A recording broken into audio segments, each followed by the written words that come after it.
All right, for the second time in a row. Hopefully, you guys will be able to find this. We are streaming yet again to RPG with DBJ. Thank you very much, creative communities, kind folks. Hopefully, you will find this. Uh,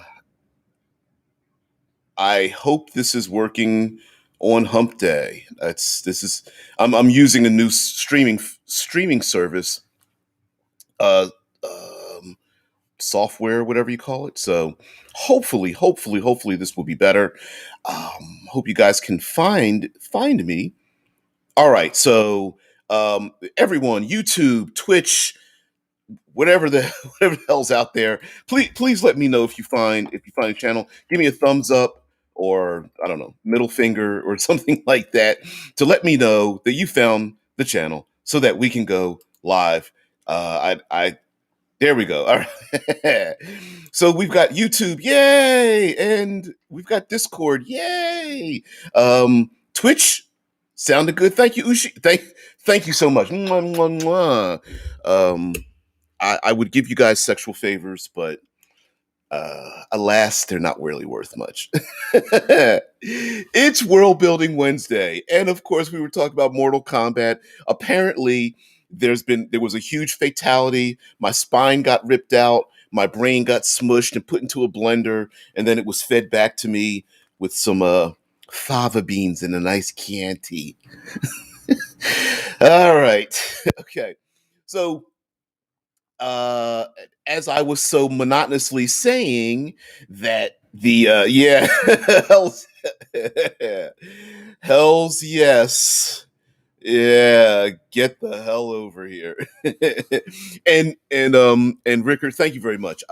Yeah, I'm hoping this new format with you guys are my co-hosts, so the more that I can do to embrace you guys helping me out, because I'm just a talking head. I'm the nobody that is the interim of you guys who are the brilliant ones. So I'm hoping that this is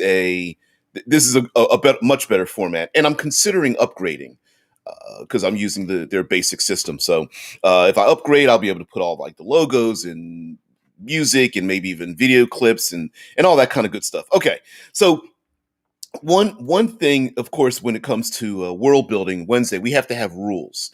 And yes, we I already know that there is a, a cornucopia, an overflow, a veritable feast of information that's been built off of the Mortal Kombat franchise when it didn't start with anything. Um, um,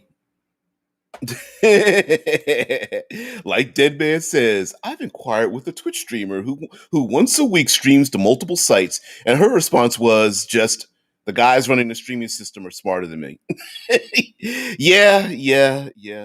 I mean, I could talk about myself in the third person, like, well, uh, the my crew behind the scenes are the ones who control the stream service. I just show up and talk, right?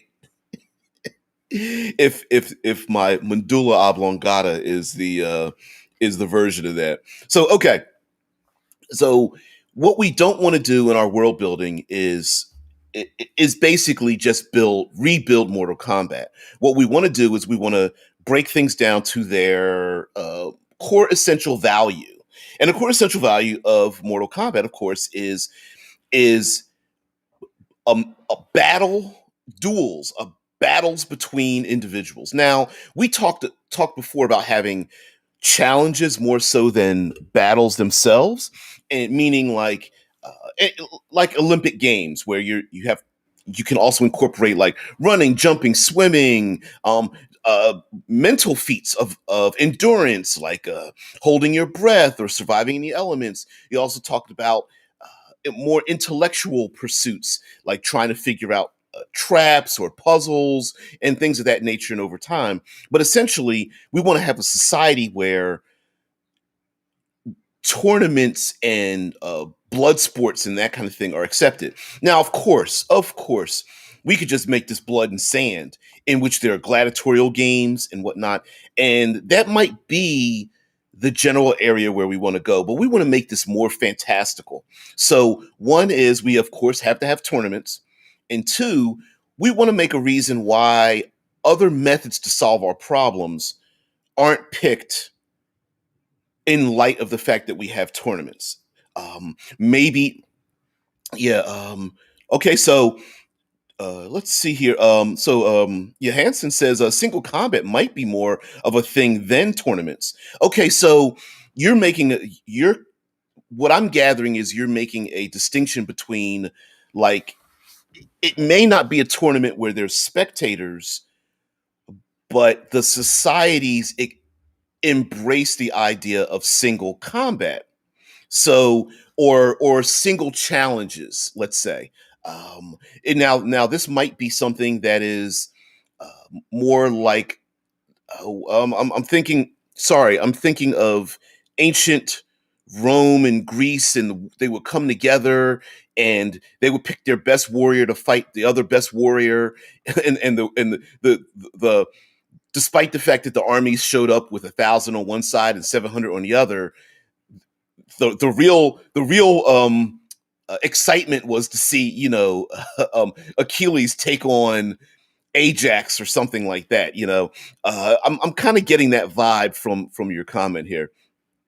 Yeah. So Cameron says target shooting, doing as many flips as you can in two thin pieces. In two thin pieces of wood, scooting rocks down ice in a way that captures my mind and makes my weed better. Ooh, what is it? Not shuffleboard. Oh shit! What's the Olympic game that's like both very odd and strange? The people with the brooms and oh yeah. Yeah. Which, to be honest, is it curling? Yeah, Tesla Ranger says it's curling. Yeah. Um, I the the weird part of me loves not curling, but strangely specific things that people are good at that really don't translate into other things very well. I like that. I like that a lot. Now Rickard says, instead of nations going to war might be solved by single combat rather than armies. And I can imagine that being a thing.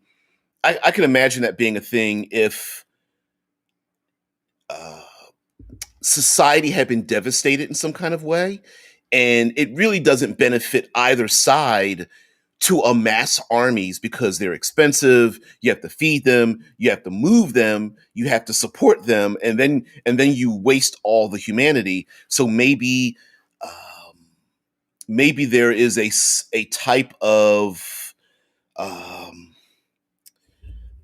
people came to the realization that we can't expend life as much, maybe because far too many wars have happened and it's very difficult to amass armies, or the wars that have happened took such a, because maybe we're talking fantastical, so maybe the exponential creep of power got to the point where maybe society almost fell. And so we all want to have conflict, but at the same time, everyone has kind of said, you know what, maybe we should just, maybe it's better. And also maybe resources might be very rare as well. So, nuking the other side isn't smart if you can't capture those resources. Far better to have these things. So yeah, that may be a possibility as well. It might be why also societies built around the the regions of where these conflicts happen, almost basically an arena, depending on this, on your description of it, and a city's built around it because maybe there's nothing left on the outside of it. Let's see. Rickard goes on to say, if you, it will facilitate a very different approach to building the nation's defense. You might train a few highly skilled soldiers who specialize in different things, and the challenge is also who you pick for the conflict. Which, in and of itself, that this would be kind of cool because you could almost incorporate. Of course, we want to see the rocking back and forth before people start doing battle, but it would be pretty interesting to have like spies and counterintelligence, because the other side wants to know how and when and who's being trained for what and what capabilities they have. And in a fantasy realm, you could have everything from scrying to shape changers to disinformation campaigns and whatnot before the tournaments actually begin.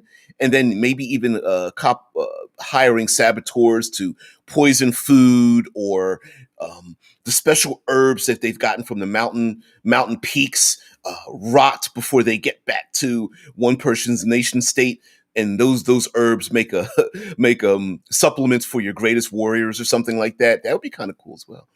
Um, Now, Cameron mentions if you did the challenges in a high magic world, one could have a highly magic super arena that changes environments, like from jagged rocks to icy mountainsides to a lava bridge. That's what I'm.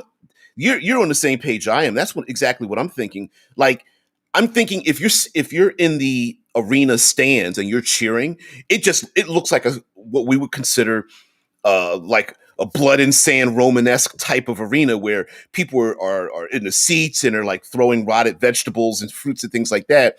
But when you're inside the arena, which might just look like dirt and sand in the beginning, the magic of the place allows it to turn into any environment it wants. And so this is strange to imagine, but the participants can walk as much as they want and travel as much as they want within the arena.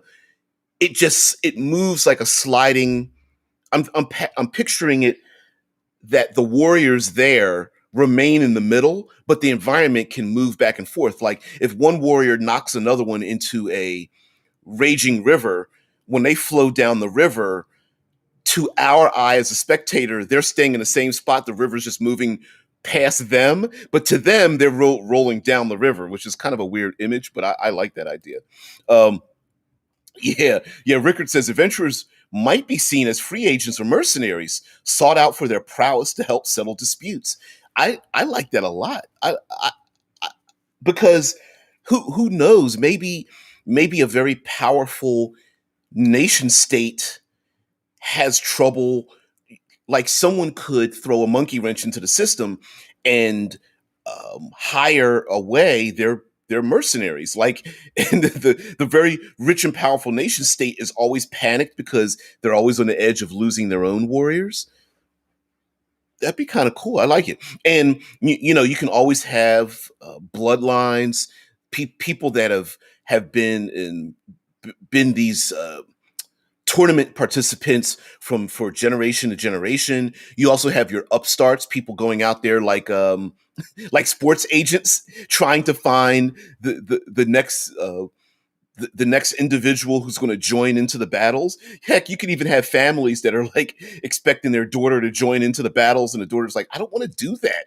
And a parent, dad is like, "You're going to be a warrior whether you don't want to or not. You are not going to back down." Like, "Dad, leave me alone. I hate you." And mom's like, "Listen to your father. We've seen you kill before. Don't embarrass the family."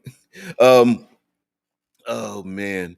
Uh, Deadman says BattleTech had that. Nukes and other weapons of mass destruction were effectively banned, and only small unit combat was allowed. That's right. BattleTech, for those who don't know, BattleTech, freaking game that's been around for like 30 plus years. BattleTech, both role playing game and video games and every miniatures game and everything in between, had a cultural policy where the robots, the giant mechas, and the Jaegers would fight each other, but it was impolite to kill the pilot.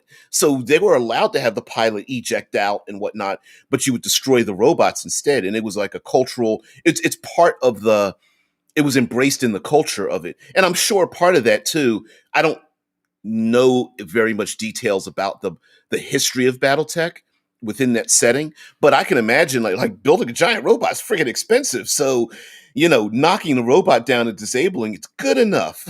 You can drag the scraps off the battlefield, or maybe scavengers come around or something like that. Um, Harry Potter. That's okay. Cameron says, I think in the book Harry Potter and the Goblet of Fire has a bunch of great challenge examples and the espionage that takes place during such sporting events with magic. The book has a lot more detail. And I don't believe I've read the book. Maybe it was the first one I read or something, or read slash listened to. But having like magical challenges, whether it is like psychological things like willpower, thinking through a puzzle and whatnot, that might be a great way to um, to embrace other character and player types who don't necessarily want to draw a sword and slash their enemy. They want to use magic or something of that nature. And hell, you could even, if you really want to, you can even include a third party. And when I say a third party, I'm talking like um, the classic fighting lions in the arena writ large, right? Fighting chimera or wyverns or something, like monsters or something. And the best people who can dispatch the monsters in the arena are um, are the ones who may be the best who can dispatch them outside the city walls or something of that nature. Anything. Yeah, thank you there, Dead Man. By the way, 1984. Yeah, it's very old. Um, Kylie Post says, so this is why they fight in arenas with spiker acid pits and rotating saw blades. Yeah. How tropish is that? Spikes and acid pits and stuff. But listen, okay. You guys know I'm the self-appointed third pillarist of the tabletop RPG community. Okay, you know I love the environment. I love that cinematic environments thing. I'm the big proponent of it. But there's a reason why I love that kind of stuff, because it's cool, right? I mean, yes, you could have a fight in a sand pit and just go, all right, player characters, there's your adversaries on the other side, roll initiative. But when you have rotating saw blades and and acid pits and chained up monsters against the walls, and if you get pushed too close, the chained monsters will come and grab you and try to eat you and things like that. And both narratively and mechanically including that in the tournaments, in these battles, I think is awesome. I mean, sure, like I've always said, fifth edition Dungeons and Dragons, the the the shove maneuver, the one where you either get to push them 5 feet or knock them prone, is pretty friggin' useless com- because of how the rules are set. But my contention is it's because the one half of that, either knocking them prone or pushing them 5 feet, the 5 foot push only works if you have the ability to push them 5 feet into something. And whether that's undead reaching their hands out from behind a locked gate, or that lion that's chained up against the wall that gets to like ravage the person that you just kicked in the chest, I think that's awesome.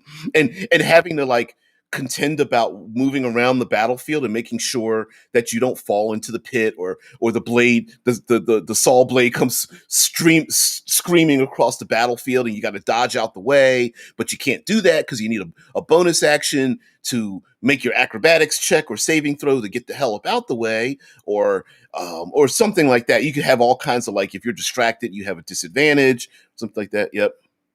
Oh, Vampanoid, hey, there you go. Well, why? Thank you very much for the compliment. I'm trying something new, and it is a basis. I'm enjoying it. We did have a little problem when we first streamed. I probably created the conflict issue, so I'm going to have to figure the best way to send out the link, figure out how you guys can participate and be part of it, because like you're over on Twitch, so also Facebook. I'm streaming now on Facebook as well, so we'll see how that goes. Yep. Let's see. Now, Rickard says allied nations band together like tag teams. Ooh, or additional warriors the other side have to beat, like one champion selected for each nation in the alliance. Now, we would have to.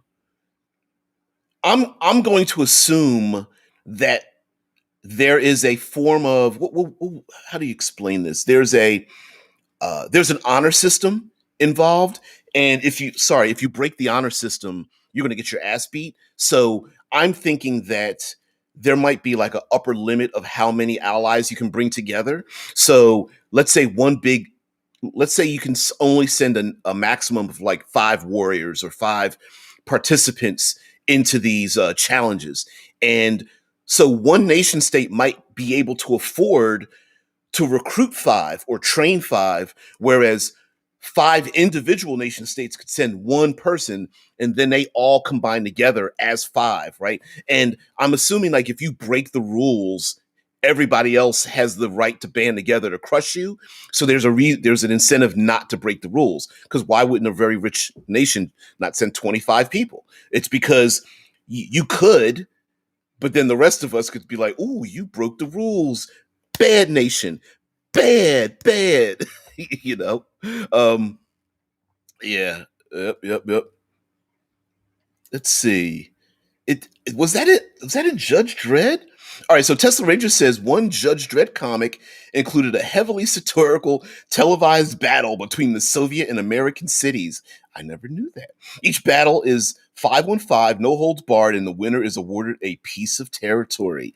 I didn't know that was in that ever happened in Judge Dredd, but yeah, me likes Judge Dredd. I like Judge Dredd a lot.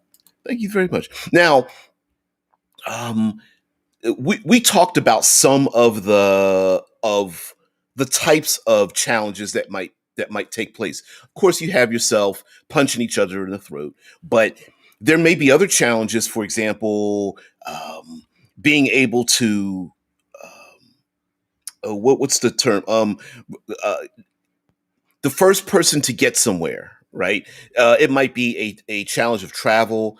It might be a challenge of a puzzle. Maybe there's puzzle pieces or something, and each team has to work together to put the Jenga tower back together again. The Jenga slash uh, pieces or something that have to fit together, or solve the Rubik's cube or something. But the Rubik's cube is like made out of solid steel and it's like 20 feet tall, and so you need someone strong to push it over and twist the pieces, and someone smart to figure out which side goes first. And then I don't know. I mean, it's strange, but you could do that. You could have some silly things like that as well. Also, there within the world of Mortal Kombat, there is this idea of a cyclical nature, and in order to maybe bring in some storylines that are, instead of going like Gonzo and a kind of silly, to make it a little bit more serious, where maybe many of the participants are descendant of winners and losers from the past, and so you can have things where you have like you can incorporate flashbacks and the idea of bloodlines and lineage, and so when the conflicts aren't happening, there's still story to tell and even adventure to go on when when it comes to like training might be dungeon delving, right? In the classic sense of Dungeons and Dragons, like, hey, you want to train, you need to grab your wooden sword and go out there and be back in 3 years. We'll see if you're good enough to survive. You could have dream sequences or something. Someone in a bloodline or has given themselves to a Jin or a Freet or something like that, who's going to train them. Maybe they have to go through some kind of like astral projection to speak to their old loved ones. For some reason, I'm describing the Black Panther movie, but whatever the case might be. But you you get the point.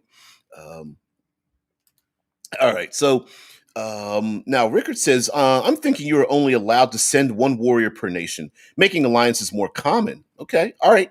And as that is the only way to actually get more champions, the evil empire might be the leader of an alliance rather than having conquered all all of the nations. Ooh, I can't read it. I'm going to have to undo this for a moment. There we go. Conquered other nations, at least on paper. In fact, they might control all of the allied nations. Ooh, ooh. I wonder if the idea of a masked participant could be done if you are a very small nation that wants to break away from the alliance. Hmm. No. Yeah, Rickard continues by saying, in essence, making it so that forming alliances is an extremely vital part to survive.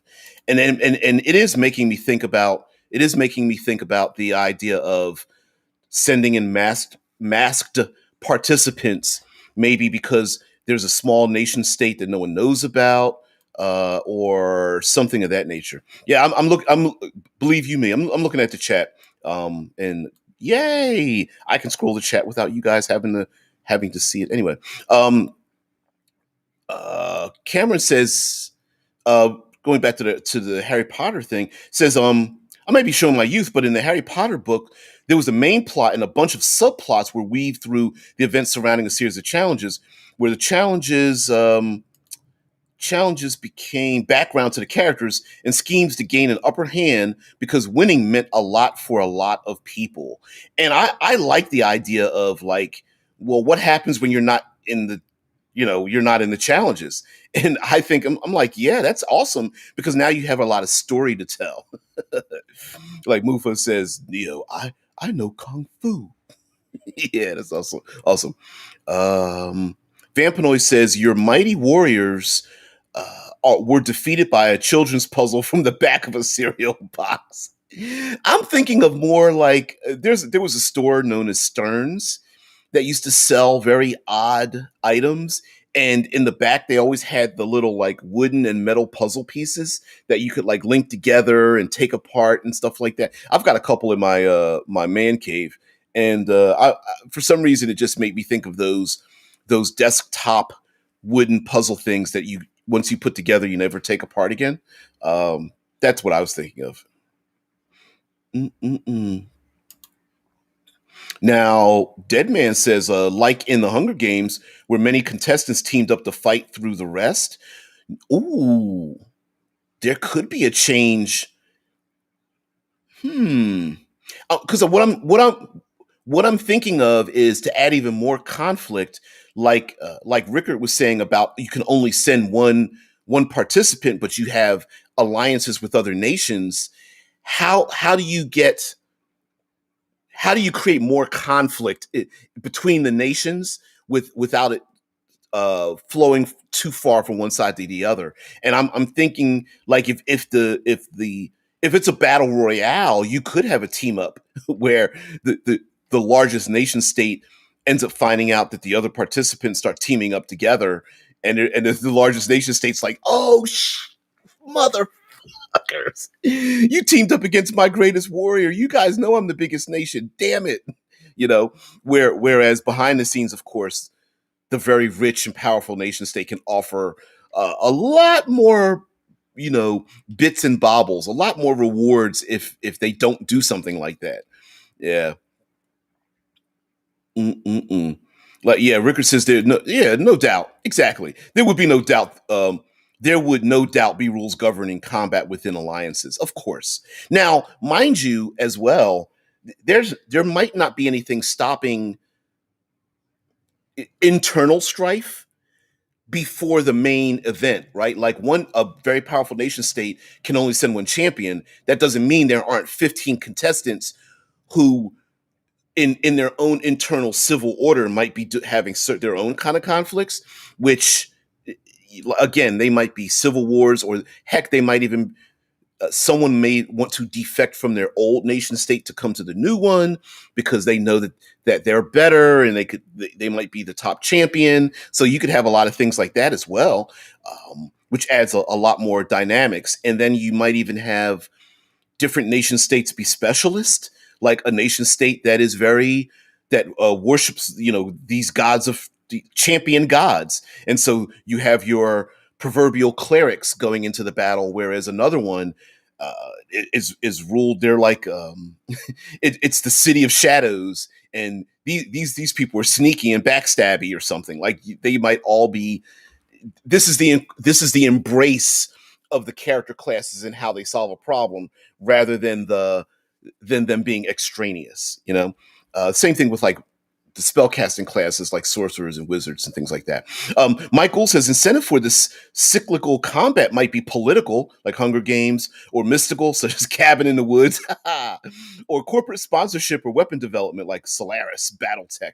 Um, I think incorporating all of the above, while it seems a little bit gonzo to incorporate all the above, I like the idea.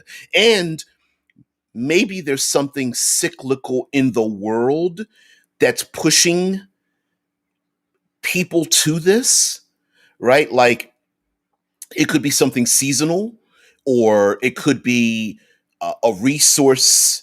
Like, okay, we all have seen games where um, there's a big bad that controls everything or is trying to control everything. A lich lord, vampire lord, dragons, the gods, and whatnot.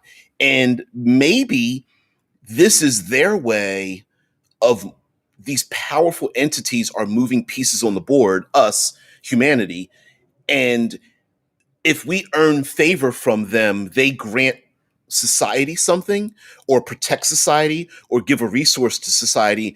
And this cycle of this happening is the reason why the nations don't go to war at all, but they're actually fighting for these other better, greater resources from uh,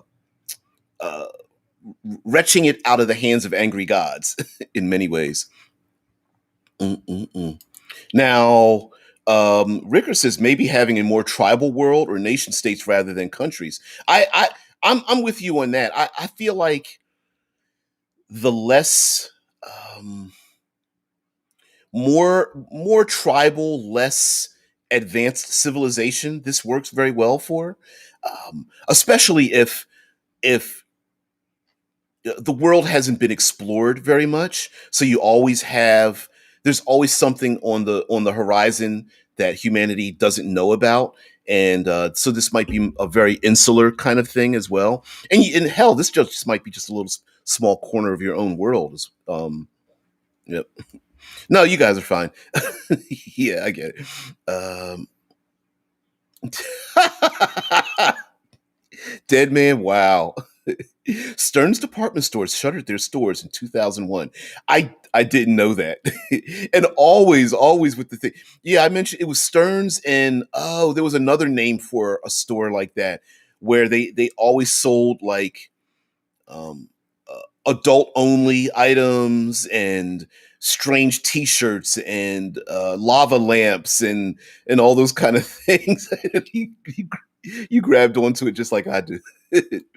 um Oh, funny. Ricker says adding conflict. It's an extreme honor in being hierarchy of who goes first in the combat and such, and a lot of political clout on stakes. So every nation wants to be the main act.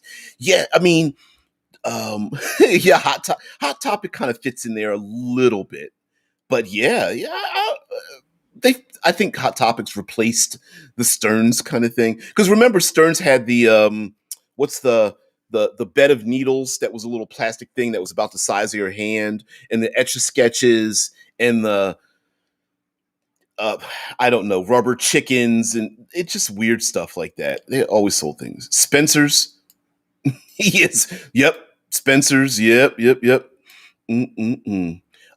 Mike Gould mentions there may even be tiers of contests within a nation to compete in the final combat. This allows for intrigue, as the prestige to compete may extend favors to the house, family, or nation. That's where I'm going at. Like, for example, you could have like you're saying, there's tiers of contests. So one tier might be strength. So and strength may not be how much muscle do I have to lift this stone?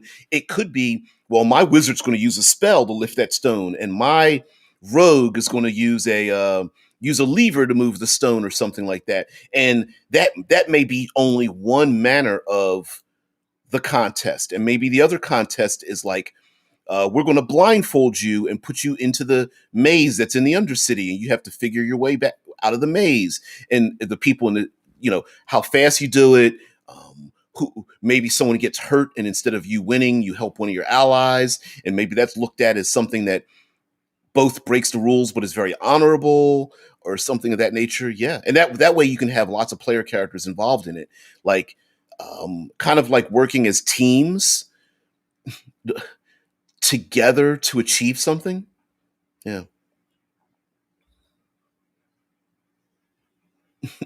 You guys are silly.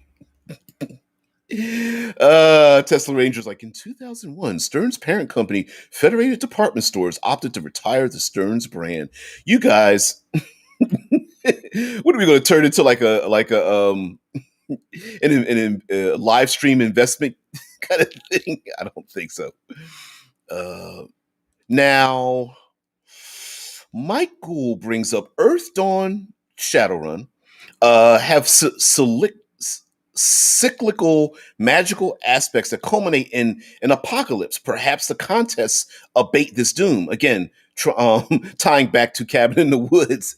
Yeah, like for example, that conflict might be like again that conflict might be something that does abate this this countdown to Armageddon. It sets the clock back or something.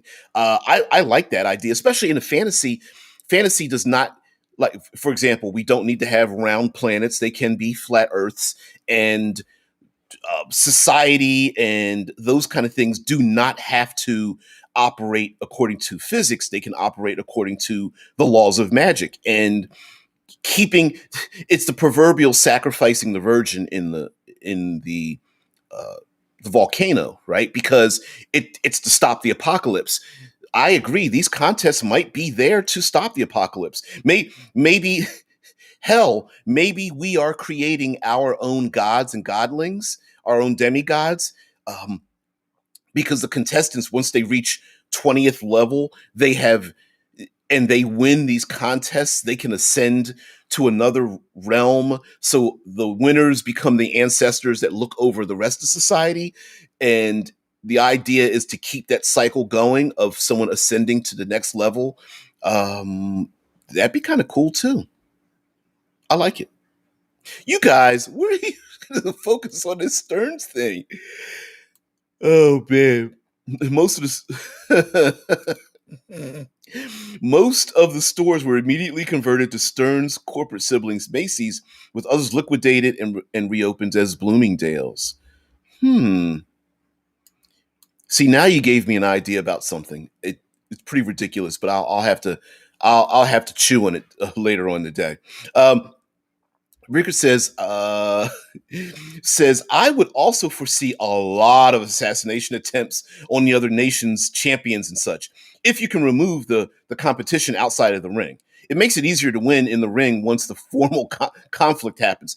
Oh hell yeah, bribery, assassination, um, and of course this is done probably any number of ways from a straight up ninja with the thread and pouring the poison down the thread to fall into the person's mouth, all the way to seduction attempts, uh, intimidation attempts, and kidnapping, threatening one's families, all kinds of stuff, bribery to get past guards to get to these champions, um, uh, trying to offer all kinds of ill-gotten goods and gains to give to some of the champions to throw a fight, even, or even finding out like much like American Ninja Warrior, finding out what the new challenges are going to be and being able to train for those new challenges. Like, the pocket gnome is like, psst, hey, as he reaches around from your rear end to tap you on your shoulder. He's like, the pocket gnome is like, psst, they're going to have Chimera as a challenge in the next thing, and they're like, "Oh, Chimera! Oh, I thought they were going to be harpies." Okay, all right, great, good. No need to plug the ears with cotton any longer. Now we're going to have to fight breath weapons. Great, okay, got it. you know, um, Wow, yeah. Mike Gould says, thinking back to Blood of Heroes, there was a traveling aspect where fighters traveled to multiple locations to fight. Victories gained the notice of the main city. That was always the goal. And again, a great warrior brings great honors and prestige and respect, and those kind of things may be uh, much like nobles, except this is might be more merit based. One great warrior, their bloodline might be raised up to a very high level as well, which I could imagine player characters, instead of each player character just being their own individual warrior, you could make up a whole entourage. Like, all right, so I'm going to be like one or two characters become the participants. Somebody becomes a manager. Someone becomes a trainer. Someone else becomes the hype man. Like, in this corner, or something like that. Like you could have that kind of thing. Hell, there might even be lots of social maneuverings to even get someone to line them up into to be a participant in the conflicts, right? So you might have one of the greatest warriors, but if they're from one of these downtrodden, know nothing bloodlines or something, basically a commoner, maybe people are like, "You're just a commoner, you can't participate," and the commoner's like, "I could beat your ass any day of the week," and the the arrogant person who really does have a badge is like, "Sure, you think you could beat me, but we'll never know because you can't participate." Which that becomes a thing as well. Like, just because it's kind of like seeing all the beautiful people in Hollywood, right? The only reason the beautiful people are in Hollywood is because they are A, beautiful, and B, they went to Hollywood. That doesn't mean there aren't people who are better singers, actors, entertainers that live other places. They just never arrived in like Hollywood or the Bollywood or New York's, Chicago's of the world. Um, Now, Rickard says, "Can you throw a fight though?" I imagine that in a true Mortal Kombat fashion, all fights end in fatality. um, you might have what was the dumb fatalities? They were the nice fatalities where you handed somebody flowers or something. Maybe there's like fatalities where you only get a spanking or you get a wedgie or something.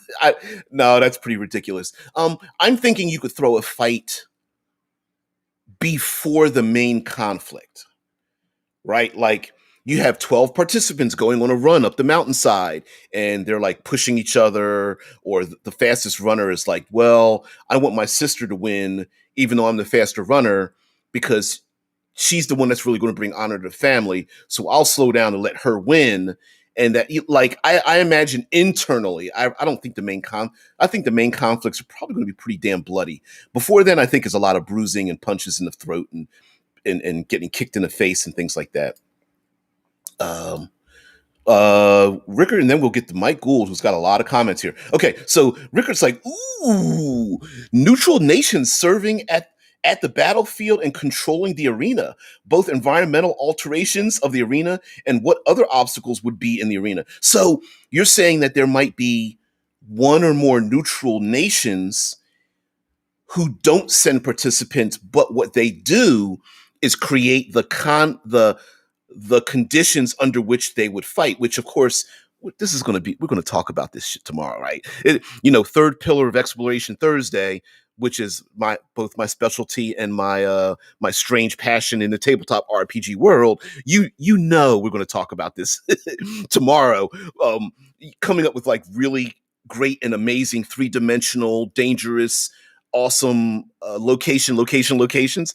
But yes, neutral nations might just be the ones who are the rule makers, right? They're the ones who say, "Okay, here's the equipment you get to use. Like, of course, here's the blades and weapons or armor you get to choose from." They may set the time and date, morning, noon, evening. They could set the place you go. Oh, it's going to be on an island, or in the arena, it's going to be wintertime, or something like that. They choose the monster. Like, they might set up the parameters, and they might even, if a okay, let's add this little caveat in there. Maybe the neutral nations have have they have a secret, not secret police.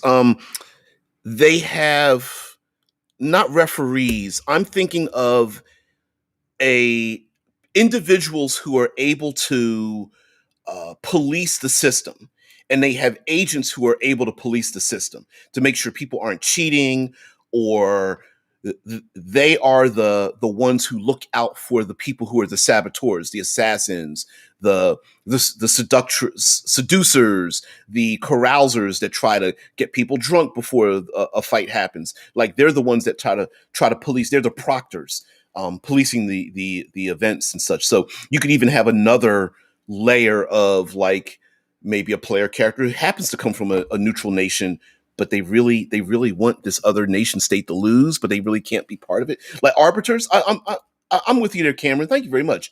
Like arbiters, yeah, the arbitoire, yeah, the arbiters would probably be another faction, maybe even made up of past winners or past losers, top of the game, but they never reached the pinnacles, or they're retirees. Maybe they're older, and when I say older, we're talking older in sports. So late 20s, mid 30s, they're older and such, and they that might be a thing, or they could just be like almost like investigators, police officers, or something. Um, hmm. Mike Gould talks about BattleTech because he's bringing up a thing that I mentioned earlier in BattleTech. Because Mike Gould says in BattleTech, the accidental death of a figure sparked the destruction of an entire clan. Yeah, in BattleTech, it's not only improper, but it's very disrespectful for you to kill a pilot in these mecha. So I'm imagining that other than the main conflict, it might be wrong to like just straight up kill somebody when you're really just training, you know? And this might add another you wouldn't need to change the rules of Dungeons and Dragons, but there is a thing in Dungeons and Dragons that when a player character brings a monster to 0 hit points, they can choose whether that opponent is killed or knocked out, taken out. And so you don't need to change the rules, but we could just say, listen, this is not to the death. This is just to knock someone out. And the players are like, okay, yeah, I agree to that. We're going to fight to see who goes down first. And if somebody takes it too far, they grab the sharpened dagger off the wall and they go to stab you in the throat, and they take it too far, they might have already lost. Even though technically they could win, they lose because they've made this a lethal combat. Um, um, Mike Gould says, would the concept of surrender or yield be a thing, or is it always death? I I don't like the idea of one choice. Or I don't like the idea of one choice all the time. I feel like it would be the further you progress, the more lethal it gets. So in the beginning, it's more like Olympics or boxing, right? MMA, tap out, yield, unconsciousness, unable to move, unable to proceed, and then from there on, it just gets worse and worse. So I think in the beginning, it's more um, a rough but friendly competition, and then it goes on from there. So like I think two people from different nation states could be best friends. And even if they compete, they battle each other, they shake hands, they hug it out, and then they beat each other beat each other down. And when one breaks the other person's leg or chokes the other person out, or heck, even bangs them on the back of the head and knocks them out or something like that, puts their hand down, helps them up. Hey, bring bringing the I was about to say the philanthropist, the apothecary. Well, the philanthropist would be good too, but that kind of thing. Let's see. Before I go back to Mike Gould's comment, let's see. Rickard says could be could be sacred or holy nations that is just taboo to challenge, so they get placed outside of the system. That's true too. Maybe they are built on the sites of divinity or some such. Like no nation in Europe would willingly go to war against Rome during the Middle Ages. I'm definitely there with you. It could be this could be anything from just something cultural that just got passed down from generation to generation, and people just accept it as the norm. Or this might be a divine decree, literally like written in the stone of this nation, like boom, you are not to be involved in it, and everyone assumes it. Or it could even be something arcane, like when you go to the neutral nation, you cannot, like, there's literally um a powerful magic that you cannot fight at all. When you go to take violence against someone else, it's like you're held back from it or something. I could see that. Yeah. Yeah. Um, oh yeah, absolutely. Absolutely. Now, Michael says that neutral nations are chosen from honorable combatants that won past games but did not qualify to compete this time around. Um, I like that. I would take away the question mark. Yeah, I'm thinking like neutral nations are chosen, or going back to the Black Panther movie, I wonder if nation states are created, their leadership could come from the past participants. Like, um, if we're talking tribal, you can only have a population that's so big till you just have to separate your tribe because there's just too many people.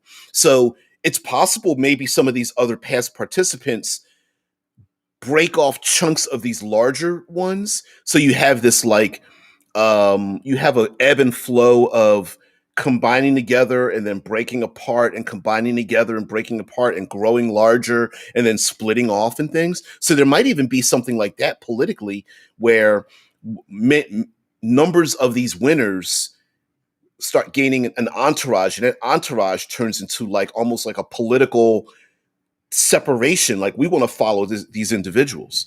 Um, yeah. Um, yeah, I got you there, Rickard. Michael says, well, no headshots are totally allowed in BattleTech. There are different rules for clan versus inner sphere versus pirate nations, and that might be a thing as well. Like there might be, we're talking about the tournament, but maybe there's lawlessness outside of the main. I'm going to come up with a number. There's a main 7 nations that are, because you have to have an odd number, right? So there's like 7, and they might not be as big as nations, right? But like the population in total might only be 100,000 amongst all of them, right? It might these might be very small, but maybe outside of it, it's considered lawless, at least as concerns this culture. So the lawless people, the pirates, the scavengers, the banditry, the barbarians, or something. On the outside, maybe those there's constant there's the tournaments inside, and there's the constant struggle to keep the uncivilized people on the outside, and maybe in many ways they're like being brought into it, or this is a way for them to ensure that the nations are completely protected from dangers from the outside. Maybe it's not just lawless, maybe it's like very lethal outside or something. I don't know. Hey, we were getting to the end of the show here because I'm going over a little bit. Michael says, would the concept of capture, be a thing as well? Again, going back to the clans of BattleTech, a warrior may take a bondsman or a captive upon defeating a warrior that fought well and impressed them. Ooh, I like that idea. Like, in a way, okay, so you have this badass warrior that's never been defeated. Like, let's go with a traditional paladin. Like, I don't know, chromed out armor, blazing sword, never been defeated. But during one of the conflicts, they have one of these conflicts, and one small little minor nation state gets the upper hand, takes this person, boom, they get captured. Badass paladin's like, sorry, I got captured. I can't compete anymore. You're going to have to recruit others to compete in order to release me from my servitude to the smaller nation. And this huge giant nation state might be like, mother, screaming to the gods because they lost their best warrior, even though their best warrior could easily physically fight their way out. What they did is they lost, they got captured, and they're like, sorry, I'm not part of the game anymore.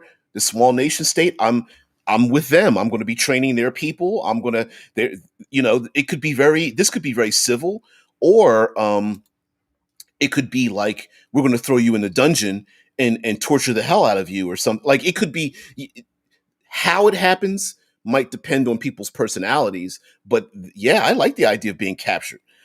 Michael continues on to say, which might be super rare and open to veto by the arbiters, right? The arbiters might get involved in it and go, heck, they literally go up to the paladin and is like, are you agreeing to this? Was this a fair fight? Was this a fair conflict? And the paladin's like, yeah, they won. I don't I'm I'm here talking with the person who beat me, and I'm surprised myself, but okay, they won. Or they teamed up to get me to take me out of the fight. That might be a thing as well. Oh, those three teamed up to get me to defeat me, to pull me out as a capture. And heck, the arbiters, maybe this is a rule. Okay, so of course you can just straight up murder kill the person. They could concede. There might even be a rule for capture. Like, if we capture your warrior, maybe that nation state has to also bow out of further conflict, but at the same time they hold on to your resource. That we could come up with a bunch of rules for this, but I like it. As we get to the end, Vampano is like NBA, but the winning team takes a player from the loser. Yeah, the weaker, the what is it in draft, sports drafting, especially here in the United States, like a draft every year we have like the NBA and the NFL draft where the lowest ranked teams get to pick the next round, the best of the next round to keep everything equal. That might be a thing for these small little nation states to go, hey, seasons come around, it's the equinox, we get to pick our best warriors and out of the whole group, and we pick I don't know, Bloodblade, the Deathbringer or something. And everyone's like, no, not Bloodblade. Bloodblade's ranked high. Yeah, Bloodblade's going to go in the third round, I think. um, oh man. Well, I'm going to hit two more comments. Rickard says, to bring this somewhat back with Mortal Kombat, bringing in the gods a bit more, maybe champions must gain the approval of to a god to patron them, for them to be accepted as champions. I agree with that. I like the idea of the gods having, or you needing to gain their favor, or you need their favor first to participate. And now, mind you, the gods might just be like Efreet, Jinn, dragons, Lich, or you could go straight up like, no stats, but kick ass kind of things. So yeah, I like this too. Lastly, Michael says this could cause serious conflict if an alliance all have that same goal and one fighter snipes that capture outside of an agreement. Ooh, so the other nations have an alliance and they're like, okay, here's what we're going to do.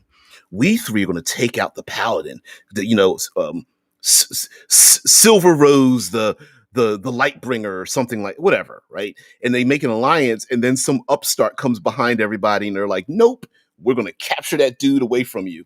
And of course they scream up to the gods like, no, you mothers, kind of stuff. But anyway, guys, thank you very much for just tolerating this damn thing here. A little bit of fits and starts. I'm still learning this. This is my first my first week using this new streaming service, Restream.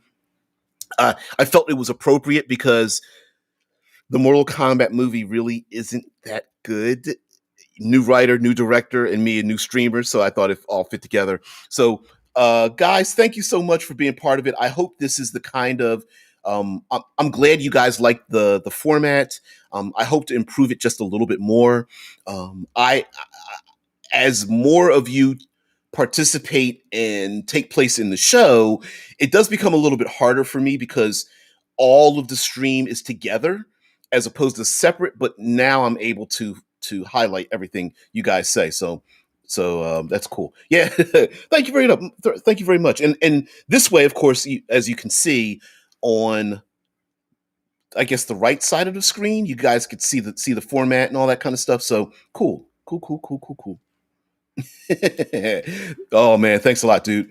Yeah, and I'm gonna start with a new background and all. I mean, like literal background. I might have to upgrade to get like to get a green. I mean, to enable green screening or things like that. So yeah. So guys, thank you very much. Oh, Ooh, ooh, ooh, ooh, ooh, ooh. And Deadman brings up, yeah. And don't forget to go to levelup5e.com.